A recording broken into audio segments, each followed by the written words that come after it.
Once you've made the commitment, then you have to decide how is it or who is it that you're going to share this with. By sharing it with others, it's important because without that external accountability, our odds of reaching those goals decline drastically. Now, it was actually recently during a one-to-one coaching session, one of my clients said that he realized that he needed to proactively seek outside accountability because that was the best way for him to get the feedback that he needed to improve.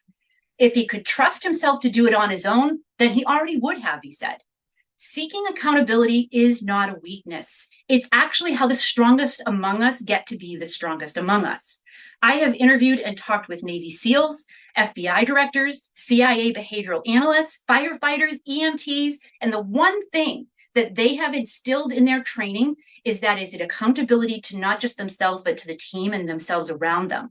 That was key in helping them to learn and develop the disciplines that they needed to succeed. It was that accountability that brought that sense of responsibility, not just for themselves, but also for them others. It's also why in step one, I encourage you to talk with your significant others, your family, your loved ones, your friends about these things, because they're going to be part of that accountability. So who's the first person that comes to mind that you're going to share this with, that you're going to brainstorm this with? Whoever it is, write that person's name down. Now, for me, my people was my husband, my clients, as well as I have several mastermind groups that I'm a part of, which you have a mastermind group here if you want it, but then also think about who are the people in your support group that are going to give you specific feedback. Maybe you have that one friend who's always going to be good at playing the devil's advocate to help you to see things that you might not see.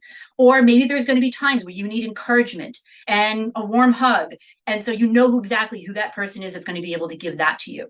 Or maybe you're seeking just objective feedback. I don't know what it is that I'm doing wrong. Help me see what I'm not seeing.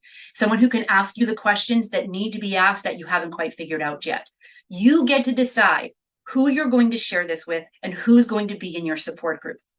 Because the last and final step of this process is to make regular reports to those people.